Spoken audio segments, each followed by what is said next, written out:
All right, we're happy to begin argument in our second case. Mr. James, we'd be pleased to hear from you. Thank you, Your Honor.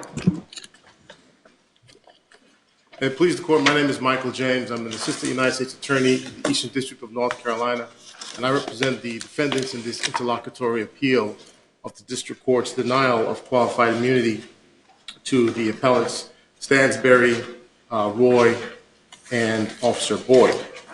So, Mr. James, your case pretty much comes down to this isn't deliberate indifference. If anything, it's negligence, and you don't have respondeat superiors to the two supervisors. Is that pretty much your case? Yes, that's okay. It better be. No, I just. It is. I was just wondering why I spent so much time. Just say that. But yes, that is essentially the case before this court. And in this interlocutory appeal, we're not challenging any disputed facts. I think we're clearing that in our briefs. There are a number of undisputed, very relevant facts that the district court did not apparently consider. Can I just ask you specific? What was where's Mr. Cornegay in all of this? Well, the plaintiff did not sue Mr. Cornegay. Wasn't he the one that prepared the computer data sheet? That is correct. He prepared the shoe recreation report, and Officer Boyd, and he provided that to Officer Boyd. So, you sue the interesting thing about when I was looking at the lineup of defendants, so you sue the lowest level person and try to make some scapegoat out of him, and then you sue the highest level people, the warden and others, Mr. Roy, who are way removed from the actual problem, and then the guy who is at the middle level and is preparing the relevant sheet is nowhere to be found. I mean, what's the story? Well, the district court did allow, when the district court denied the motion for summary judgment, the third one, I believe it was, and ordered limited discovery, there was an opportunity to discover who the relevant party would be in this case. And it was in the deposition of Officer Boyd that Officer Cornegay was the officer in charge of OIC, and that his duties included generating the information, inputting information in that shoe report. Is there any evidence in the record that shows that Boyd knew that this man was a sex offender? No, Your Honor, there is not. There's no evidence of that. Officer Boyd would have to somehow divine that, visually looking at Mr. Danser, that he was in fact a sex offender, and that's impossible. Had there been any incidents between the two of them at all? No, and in fact, had they gotten in any kind of fight? Absolutely not. In fact, part of the undisputed relevant information that the Honorable District Court did not consider, apparently, was Danser's deposition, and I believe, and also part of his trial testimony. At 265, Joint Appendix 265, he makes clear the point that you're talking about. He had never met Gustin, the man who assaulted him, until the day of the assault. He never heard of him. In fact, you made the point in your brief that Danser and Gustin had not met before. That is correct, and that comes from the plaintiff, from Danser. Prior to the assault, they never met. In fact, I believe it's at Joint Appendix 265. He states that Gustin was not on the compound when he was there before, so they never met until the day of the assault. And in the undisputed facts. So what you're saying is that given the absence of an alert in the computer handout, and given the fact that there was nothing, that they hadn't met, that they'd never fought, that there hadn't been an altercation, your view is that there was nothing to put Mr. Boyd on notice. That's correct. And if you're not on notice, you can't be deliberately indifferent. That is correct, Your Honor. To something that you're not on notice. Now, was he on some sort of notice because of the fact that prison inmates or accused of, convicted of various crimes, really have a very malevolent attitude towards sex offenders as a class. Well, he would have to somehow know that Mr. Danser was in fact a sex offender. But isn't that the allegation? I mean, the plaintiff is alleging that to be a fact. You dispute it. We don't have jurisdiction over that. No, I understand that, Your Honor, but what is undisputed is that, an undisputed fact, is that according to Mr. Danser, they had never met.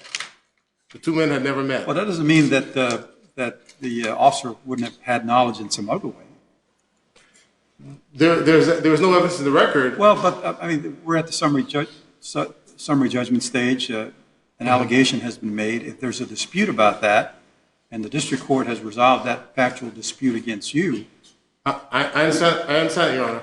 But in looking at what is undisputed in Mr. Danser's deposition, Mr. Danser states he believes that they should have known because that the prison officials should have known because they're in charge of security. That's what he says in his deposition. That's why he says that's the basis of his stating that they knew, because that they should have known they're in charge of security of the prison and in charge of securing all the prisoners that under their charge, that they should have known. That is the basis of why he says that Officer Boyd knew that he was a sex offender. That's his sole basis for saying that they should have known because they're in charge of security. Okay, the court said at Appendix 951, said it is a material fact in question as to whether the information provided to Officer Boyd had the separation orders apparent on the report. Okay, what's the basis for that statement by the district court? By the district court? Mm-hmm. Well, because in the deposition of Officer Boyd, he stated that the shoe rec report would contain the name of individual, his number, and if the individuals who had to be, that they were in charge of, had to be separated from each other. There was no information on the shoe rec report because, as I stated to Judge Wilkinson, the two men had never met before. They had never had an altercation before. So therefore, there's no basis upon which Officer Boyd would know that. I guess I just didn't understand what the district court was saying there.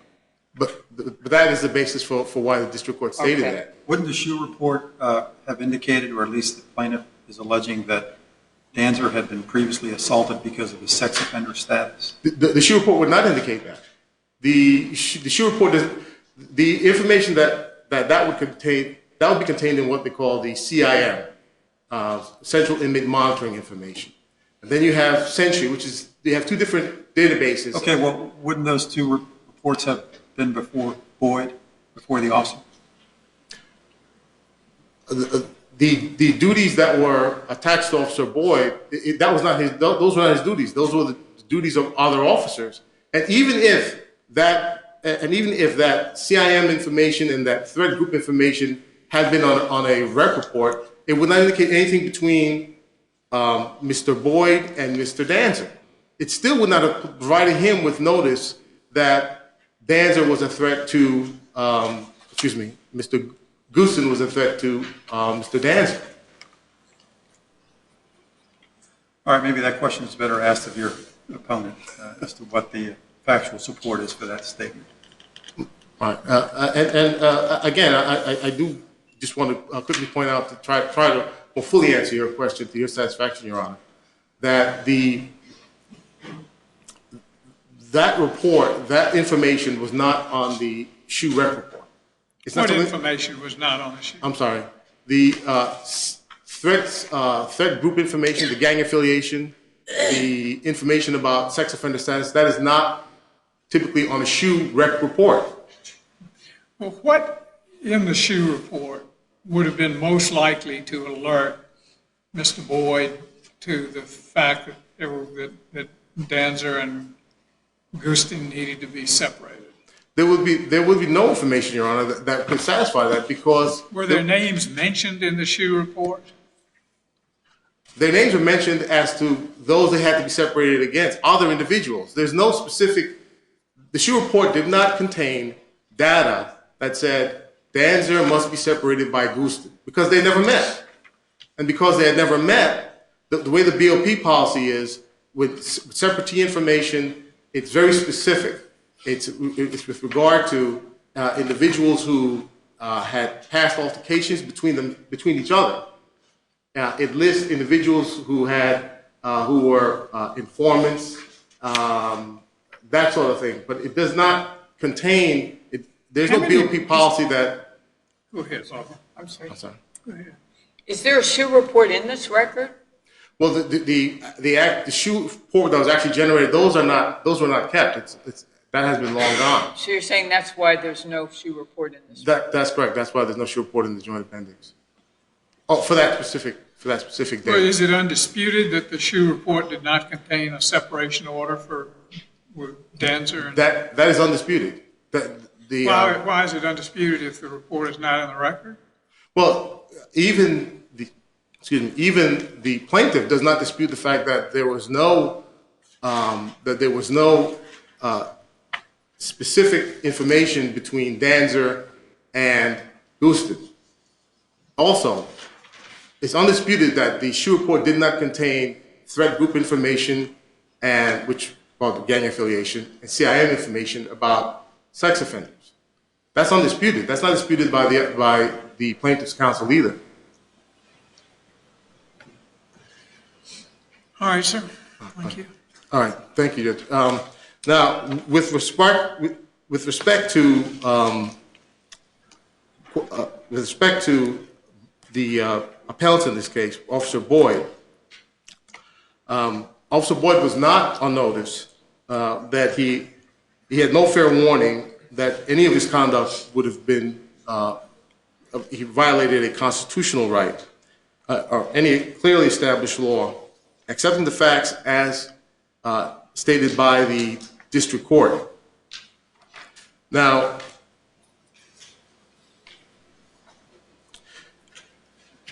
the district court cited as material facts whether the information provided to Officer Boyd had the separation orders, and that's what we've just talked about, whether failure to have this information was a policy violation, and in doing so, the district court noted that Officer Boyd left the area unattended, and the fact that Officer Boyd was not disciplined. We believe that the district court erred in denying qualified immunity to Officer Boyd on these bases. One, each defendant is responsible for their own violations, and so stating that there was some stated policy violation, that would not amount to a constitutional violation on the part of Officer Boyd, because if the Bureau of Prison had an institutional-wide policy that institutionally was somehow inadequate or did not adhere to so-called best practices for sex offenders, as All right, thank you, Mr. my time James. is up. You'll have some time for rebuttal. Thank you, Your Honor. Ms. Simpson, let's hear the other side of this. Thank you, Your Honors. May it please the Court, my name is Elizabeth Simpson. I represent Mr. David K. Danser. He is the plaintiff appellee in this case, and he is also the inmate who was assalted by another Could you inmate. speak up a little? I just want to make sure that I hear you. Can you hear me better now? Yes, I'm trying I to get to can. the microphone. I'll just start by addressing why Mr. Cornegi was not sued in this case. We have no issue with what Mr. Cornegi did. Mr. Cornegi prepared the SHU report and gave it to Officer Boyd, and as far as we know, although we have not seen the SHU report, the SHU report was correct, and he entered all the information he was supposed to enter into the computer. He did not do anything wrong. The stage that we're looking at is actually what Officer Boyd did. I would just say that the main problem is that the defendants seem to want to contest certain facts without saying that they're contesting them. Because obviously, if they contest the facts, then really that's an argument they have to make to the jury. But here, we're at the Court of Appeals. It's really telling that they can't make their argument without changing the story as to what the SHU report said. Well, where is the evidence in this case of notice? Okay. Notice to Boyd. that this was a problem? Essentially, first, we have evidence that Officer Boyd had full access to the CIM and Sentry databases. The SHU post orders, which are his direct orders for how he's to conduct his job. So you're saying constructive notice is enough? Not constructive, knowing that he had access to it and that the CIM and Sentry database are full of notations saying that Dancer's a sex offender, saying that he's been assaulted at least 3 times because he was a sex offender, saying that Gustin is a member of La Nuestra Familia.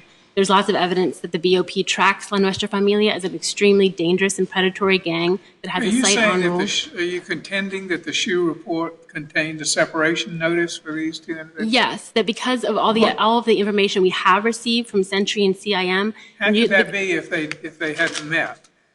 I'm sorry, that they had met. I don't think, it would not say that they had met previously, but it would contain ample information showing that Gustin had a history of assaulting sex offenders, that Dancer was a sex offender, and that Dancer had previously been assaulted various times because he was a sex offender. But because it no longer exists, we can't really rely on your assertions, can we? We can look at page 1000 and page 1006 of the sealed joint appendix and look at what the database entries look like inside of the Bureau of Prison database. And you can see what kind of information is contained therein. On page 1000 at the Isn't there bottom. an awful lot of hindsight involved in this because you have the people who are engaged in recreational activities together are just by virtue of the fact that they're in this medium security facility, they're the most, they're volatile individuals and it's so easy to say after a fight breaks out, oh, well, you should have known. Mm-hmm. But when you have all of these different individuals put together in different combinations, day after day after day, it strikes me as unfair to charge with deliberate indifference an altercation between two people. An altercation could break out between any of these two people over things that someone in Boyd's situation would have no reason on earth. Certainly, and if an altercation broke out between 2 random individuals, that would be, and if Boyd had walked away for 5 to 10 minutes, which is the other piece of this puzzle that we need to keep in mind, that Officer Boyd did leave his post for about 5 to 10 minutes and leave these 2 individuals completely unsupervised. So that's step 2 of the deliberate indifference test. But if Boyd had done that with just any 2 inmates with no prior knowledge of who those people were, that would be negligence. But what about our case law that talks about they have to actually know there's a risk? And a jury can find, and the key point is a jury can find actual knowledge from the very fact. How would a jury find that out? Because it was obvious. Because all of the information that Mr. Boyd had, whenever he looked in the computer, whenever he pulled out a SHU report, whenever he pulled someone up at the computer. You're inviting speculation. No, what I'm saying is that everyone on the compound knew that Mr. Dancer was a sex offender. He testified to that. He said that he's been assaulted 15 to 20 times because he's a sex offender. Everyone, inmates and officers alike, knew that he was a sex offender. That made him a hated inmate. And meanwhile, Mr. Gustin is someone who all over his SHU report says La Nuestra Familia, says he assaulted so-and-so because he was a sex offender, assaulted so-and-so because he was an informant, extremely dangerous, has tattoos on his face and entire body showing that he's a member of this dangerous gang. So you have these 2 individuals who are not just any 2 random individuals in medium security, but one who's extremely vulnerable and one who's extremely predatory, and Mr. Boyd, who has his job to monitor this situation and make appropriate assignments, taking into account the information in the CIM Sentry database, which is there for prison security. He puts these 2 in the same recreation cage, takes off their handcuffs, and then he leaves the scene totally unattended for 5 to 10 minutes. So to me, that speaks of not just negligence or not just a bad luck, but deliberate indifference or possibly even a deliberate setup. It's very possible that he set up the situation for it to happen. But as long as Boyd is denying it, that's not something that I can prove right here. It has to be a jury who looks Mr. Boyd in the face and decides whether he is telling the truth or lying. Okay, well, I'll continue. Anything further? I do have one thing further.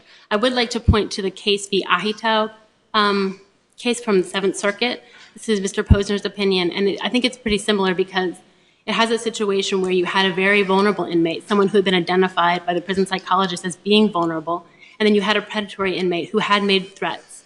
And you have an officer who left the predatory inmate in a position where he was not secure, not supervised, and what Mr. Poser, or Judge Poser, said was that it was like leaving a hungry lion in a den and then opening the door. It was a very similar situation here. We have a hungry lion, and Officer Boyd knew that that lion was hungry, and he just put Dancer in there and then left the scene.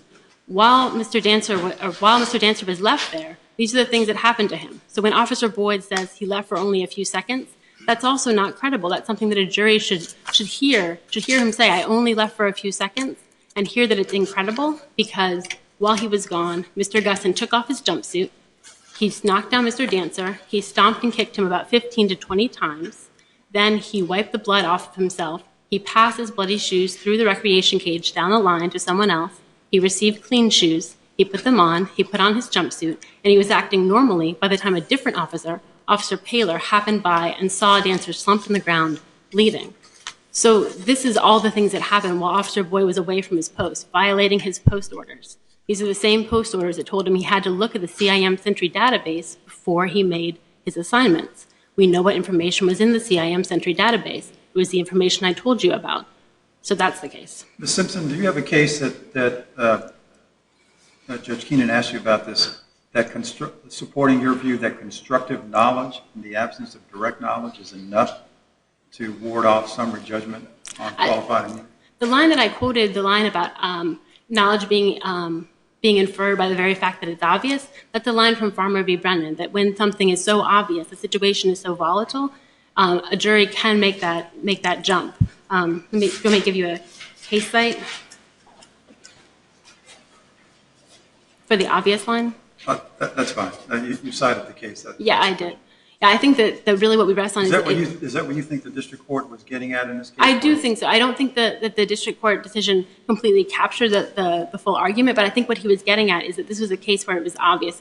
The district court judge actually presided over the trial, and so he saw Officer Boyd, he saw the criminal trial, against Mr. Gustin, when Mr. Gustin was convicted of assault inflicting serious bodily injury. How does constructive knowledge dovetail with the deliberate indifference standard? I mean, maybe you could make a constructive knowledge argument with respect to negligence, but deliberate indifference requires a conscious disregard of a known risk.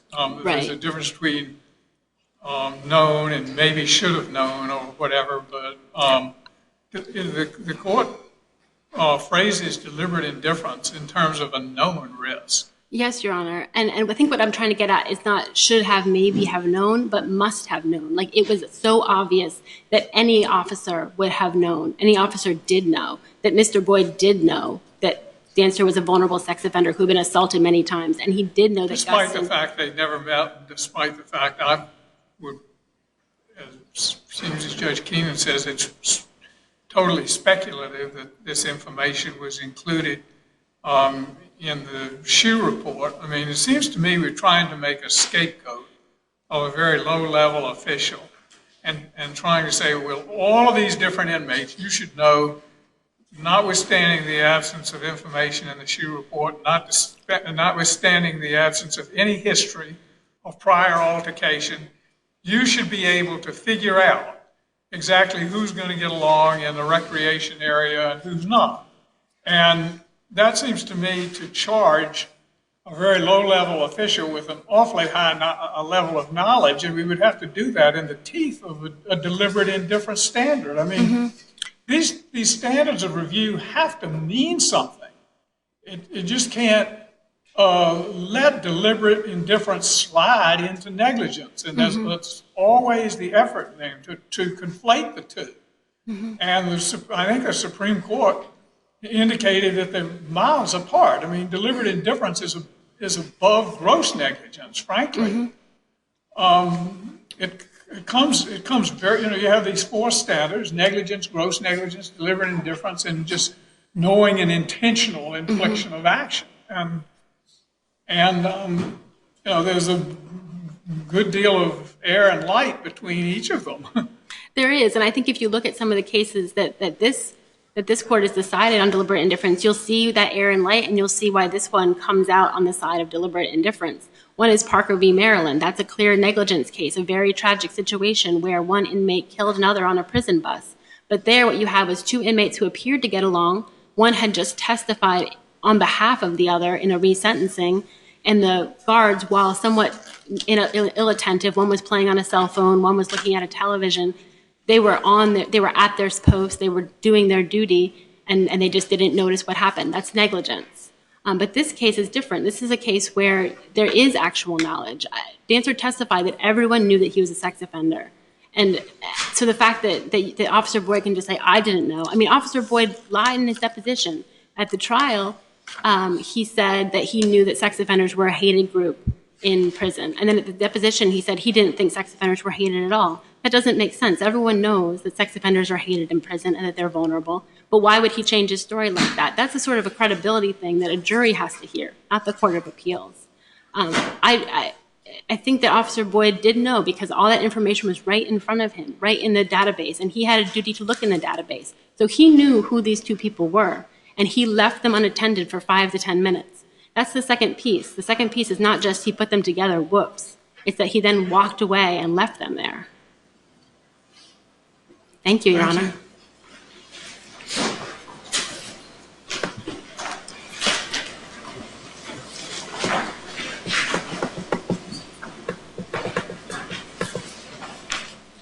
Yes, sir. Thank you, Your Honor. I'll be very brief. Judge Keenan, when counsel began her argument, you asked whether constructive notice could be implied because of the various databases. Counsel stated that she was not talking about constructive notice, but it's clear that, in fact, she was. And Judge Diaz, when you asked counsel, do you have a case that supports that? And counsel stated that Farmer v. Brennan supported that proposition. We would argue that Farmer v. Brennan does not, and I believe in Farmer v. Brennan at approximately page 840 to 845 deals with that portion of that could answer your question. Well, let me ask, maybe I misunderstood the factual record. We don't have the actual reports here, but apparently we have prototypical reports that if, in fact, the information in the databases showed that Danser had a history of abusing, well, the other way around. He was a sexual offender, and the inmate who assaulted him had a history of assaulting sexual offenders. Would that be enough? Even if the officer denied actually looking at the databases, would that be enough to get past summary judgment? Your Honor, so the court is asking whether or not, if that information was all there. All that information is in the databases. Does the officer have a duty to look before deciding how he's going to house these inmates? Officer Boyd, who was not in charge of inputting the data in the SHU report,